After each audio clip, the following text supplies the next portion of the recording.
This is Adrian Day, who is no stranger to presenting. I saw him at PDAC. He's a regular with Cambridge House and VRIC conference. Several other news media regularly have him on. He's very insightful, especially in the world of gold. And that, of course, is Adrian Day, who has a fund named after him, Adrian Day Asset Management. And he is also the portfolio manager of Euro Pacific Gold Fund. So a very, very busy individual. And I'm looking forward to hearing what he has to say. Adrian, welcome.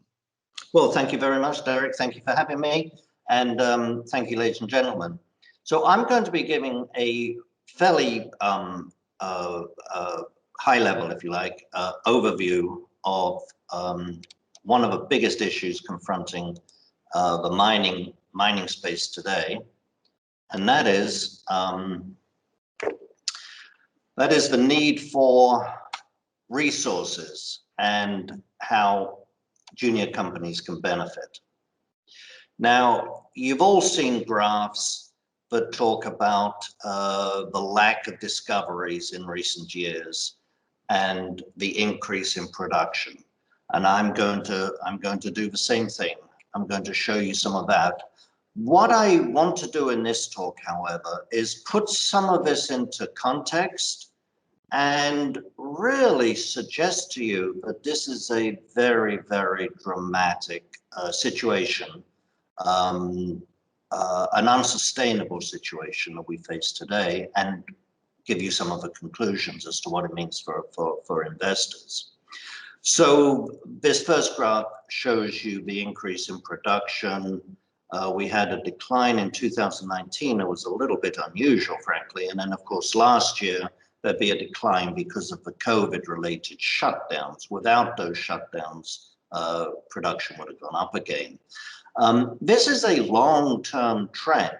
This graph only goes back 6 years, but this is a long-term trend. You look at the mid-1970s, for example, until last year, production had almost tripled in that period of time. And even on a shorter time frame, from 2008, before the credit crisis, until last year, production was up 50%, almost 50%.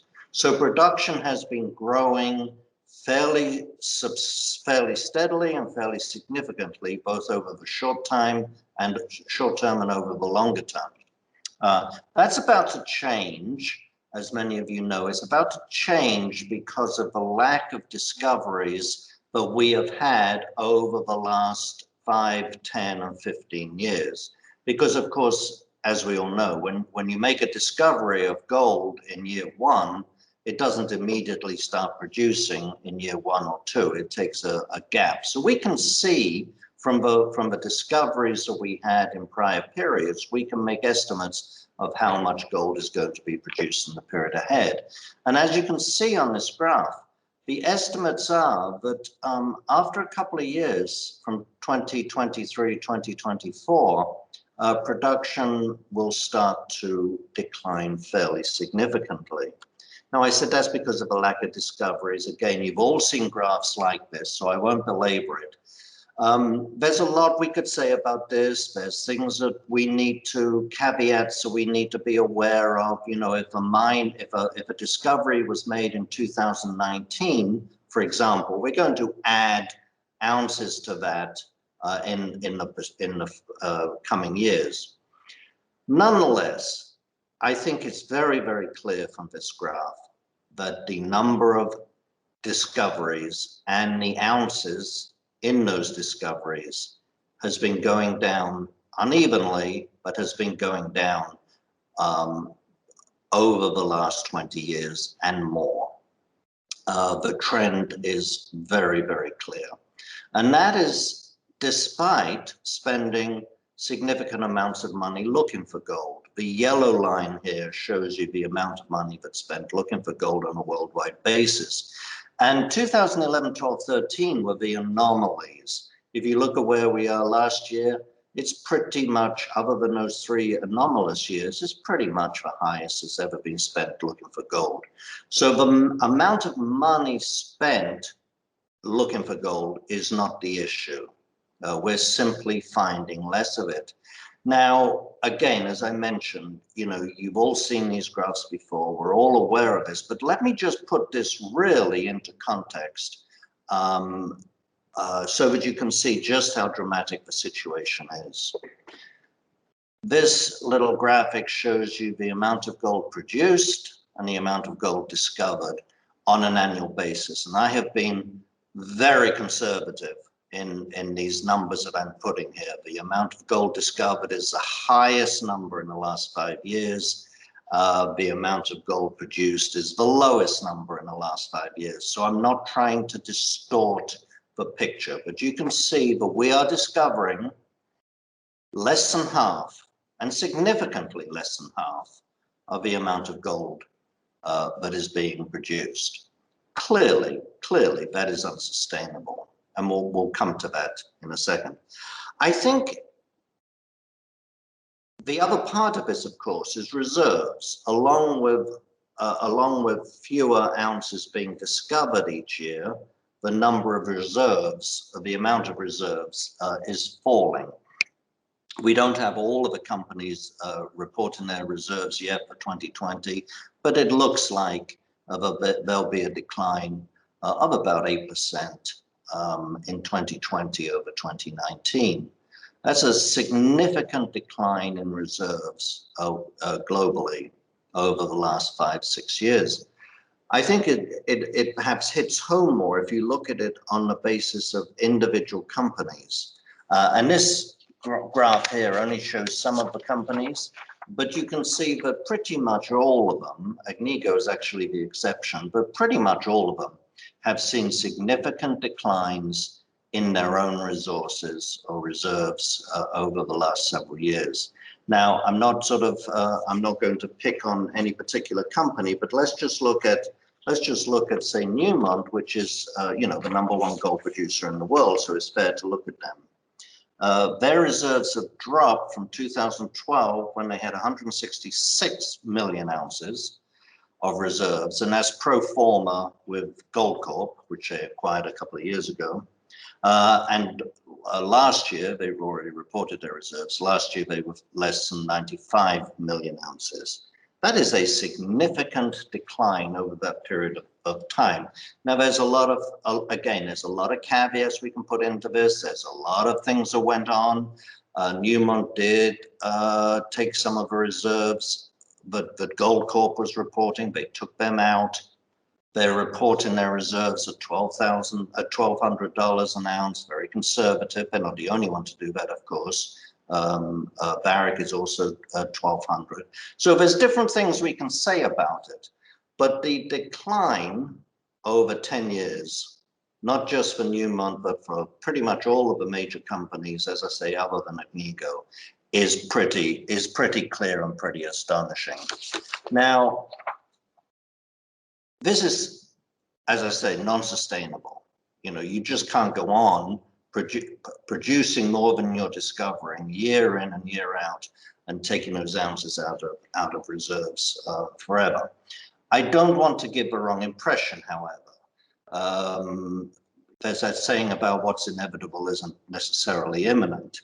If you look at the major companies again, there's an average of 16 years of reserves at current production rates. There's an average of 16 years of reserves ahead of them. Distorted a little bit by Zijin, the Chinese company, which is about 34 million ounces of 34 years. So distorted a little bit, most of them between the 10 and 15-year range. Still reasonably healthy. What's interesting is that over the last 10 years, about 2/3 of the reserves that were added came from acquisitions. About 1/3 of it, or 40%, came from exploration. And that's very significant. Exploration has been lagging because, of course, when two companies merge, that might do something for the company, the resulting company, but it doesn't do anything for the reserves of the industry.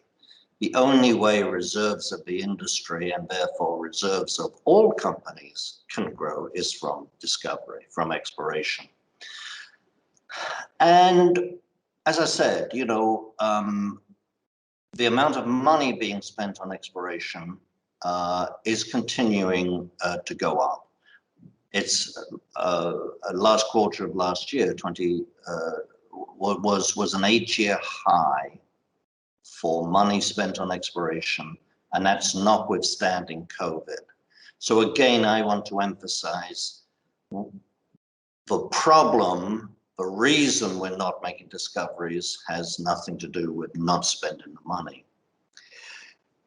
Significantly, over the last several years, there has been a significant change in the pattern of spending. And this table from S&P, I think illustrates it very well. The graphic on the left, the dark blue at the top, is money spent by majors. And you can see that majors are now spending a significantly higher percentage of the money that's being spent. This is over the last 10 years, significantly higher percentage of the money that's being spent than intermediates and juniors. Juniors used to be the largest sector of spending money. The table, the graphic on the right shows the difference, a result of that spending pattern, shows where the money's spent. And the dark brown on top is mine sites. So you can see that the amount of money spent at the mine site looking for more gold is now almost half of all the money that's spent, and again, significantly more than 15 years ago, 14 years ago, when it was only about 20%. So those two go along. More seniors are spending money, and they're looking more at mine sites. Exploration by juniors, who tend to be more grassroots oriented, has declined in absolute terms, but also in relative terms. Now, again, mine site exploration is very important, but you're only going to get new discoveries if you actually do grassroots exploration. We know that grassroots exploration is a very difficult enterprise. Newmont has estimated that only 1 in 10,000 anomalies becomes a 3 million ounce plus mine. We can argue with some of these numbers. Other people say only 1 in 3,000 anomalies becomes any kind of deposit. So the odds, again, are long. But let's look at the challenges that are facing companies. The top mining companies in the world producing 6, 5.5, 3 million ounces a year, they've got to replace those millions of ounces every single year. No company wants to have as a mission statement or a business plan to deliberately shrink their business. We talk a lot about how we're only looking for profitable ounces now. Growth at any price is out of the window, and that's all good and that's all true. But despite that, no company is going to stand up and announce for the next 5 years, we want to shrink this business, but give us your money, invest in us. So there's just the two options, as I mentioned. One is to merge, which does nothing for the industry, and one is to find new ounces. Let's look at let's look at the results of those major acquisitions, because the results of those major acquisitions have actually been quite questionable in my mind. Now, we can look back at the period from 2010 to 2012, those 3 years. That was a period, as we know, when most mining companies were just going on a binge, overspending, questionable deposits. We know that. We know that in hindsight. But nonetheless, let's look at what happened during those 3 years. Overall, in aggregate, 75% of the money spent in acquisitions in those 3 years was written off, not written down, was written off within 4 years. That is pretty phenomenal, and to me, that's a pretty important statement of just how successful it was. Now, I mentioned that the major companies, have a newfound discipline. The profitable ounces is the new mantra.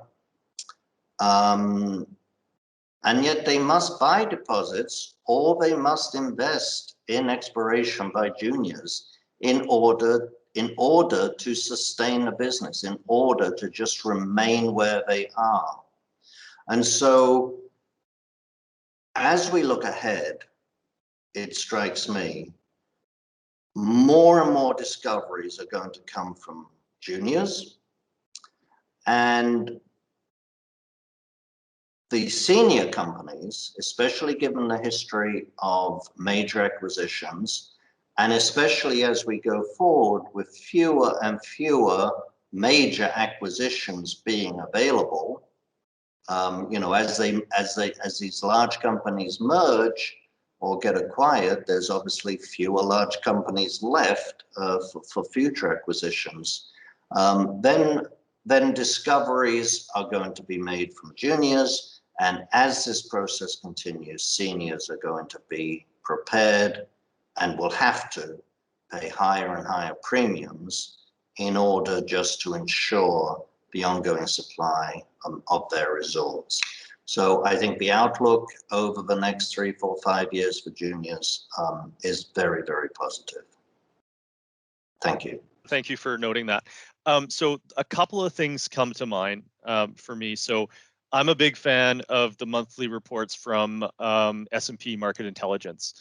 And at the end of January, they posted the average gold price that the juniors were using to calculate their reserve base and the majors. And the spread was the largest it's been since 2013. And I'm wondering what implications you think there are in that, if any whatsoever. Well, I think there are some logical reasons for that. I mean, there's some illogical ones, but there's some logical reasons. I mean, first of all, the smaller the company gets, then the more optimistic people tend to get, right? I mean, have you ever seen a geologist at a $100 million company who is a pessimist? No, I mean, by its nature, they're optimists. We're all optimists if we're in the gold business. So I mean, I think that's one thing. But I think the other thing that's very logical, a logical reason for that, if you look at a company like Barrick or Newmont or Gold Fields, they are looking for deposits that are minimum of 3 million and more likely 5 million. And those deposits, and even bigger, and those deposits take a long time from the go-ahead decision to for the construction, for raising the money, till you actually produce. They take a lot more time than the sort of 100,000 ounce deposit of some junior.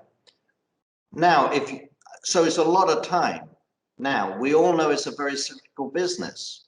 So if you're going to put $750 million into a project that's not going to be producing for 5, 6, 7 years, right? Maybe the cycle's actually ended at that time. So it makes sense for a Newmont or Barrick to say, we're going to price our reserves at 1,200 because we frankly don't know what the price is going to be when we actually start production. So I get your point, and there is a little bit of the optimism among the juniors, but I also think there's a rational reason for that. Okay. One other thing. So I was watching you yesterday, and you mentioned that you weren't much of a fan of the dual listing or triple listing or quadruple listing of some of these companies. I'm just wondering what your thoughts are on the SEC's SK 1300 that brings the US more in line with, the 43101 that we use in Canada. Do you think there's implications for TSX listed companies, or are people going to now start raising more money in the US? Do you think it's going to matter? Thoughts on that? Yeah, I haven't really been following that. Most of the proposals that the SEC comes up with obviously take many years before they come into practice. I don't think there's anything particularly wrong. I mean, each country, Australia has a different standard than Canada. It's not that one is one is better than the other, but it's not that one's necessarily wrong. It's just that if you're listed in more than one jurisdiction, then you have to sort of have these constant disclaimers for each jurisdiction. Frankly, it would be a good idea if the major countries, Australia, Canada, US, Britain as well, for that matter, could come together and agree on a standard that all companies and operating in all jurisdictions could do. But absent that, you know, I've seen this before with many things at the SEC. They move closer to something, but close only counts in, what do they say, horseshoes? Or it doesn't count in horseshoes. I don't know. That's an American thing. We don't do it. But you know what I'm trying to say. So long as there are differences, you still have to pay somebody to look at those differences. You've still got to disclose those differences. I mean, I guess being closer is better than being further apart, but it's not good enough. Okay, so no implications for you in terms of when you're reviewing your prospects at your fund, whether it's Canadian, US, you're going through with your bottom-up screen and turning over every stone yourself. You're not just relying on any piece of paper, no matter who's putting it out. Well, sure. Your words, not mine, but yes. But I wouldn't quite put it that way. But yeah, absolutely. And I frankly don't care which jurisdiction it's in, because each jurisdiction has, you know, you've got to understand the jurisdiction and know what the pluses and negatives are, right? Both for, you know, disclosures, but also just the way the market acts. You know, different markets act in different ways, as you know. I like to say the aim is like the, was it the California hotel that you can get in, but you can't leave? That's an old Eagles song, I believe. Okay. Again, an American thing, so I'm not really on top of it, but so, you know, different markets have different characteristics. Different markets tend to trade at different multiples historically. So you just have to be aware of that and alert to it. But there's opportunities in every country, frankly. Perfect. And in terms of Canadian versus American opportunities, if you just had to say where you're spending more time looking now, is it north or south of the 49th parallel? Well, yeah, interesting question, but you want me to say Canada, of course. Well, it is PDAC, right? But you know, let's distinguish between the head office and where the mines and assets are. Very good. Yeah. Because, you know, you look at, so you can have a US company that has assets in Australia, you can have a Canadian company that has assets in Chile. So, I mean, I think clearly the Canadian markets are easier to deal with for the resource investor. But I think I'm a little bit controversial when I say this. I think it's a little too easy to raise money in Canada. I think it would be better for the industry if it wasn't so easy, which meant only better companies and better projects could easily raise money, and the less good quality, shall we say, would have a tougher time. Yeah, absolutely. I think that would make everyone's job evaluating them a little bit easier. But until that happens, we need specialists like you to help us out. Well, the point is, when you have I mean, there's been a flood, despite the price of gold, there's been a flood of private placements this year. You've probably seen them. And the problem is that by and large, especially in a weak or soft gold environment, by and large, when someone puts $1,000 into a new private placement, they're taking it out of existing holdings. They're not going to the piggy bank and adding 1,000. And so, you know, it's different, of course, when the market's on fire. And so this flood of private placements, many of them of questionable quality, is only hurting all of the other companies that are already out there. Yeah, absolutely. Thank you for the insight. We're going to have to jump to our next presenter, but pleasure having you here. Well, It thank was you. very insightful for me. I'm also a fan of S&P Global Intelligence, Yeah, they're and very I good. love talking about the mechanisms of the market, both north and south of the border. So thank you very much for your insight today. Well, thank you for having me. I appreciate it. All right, take care.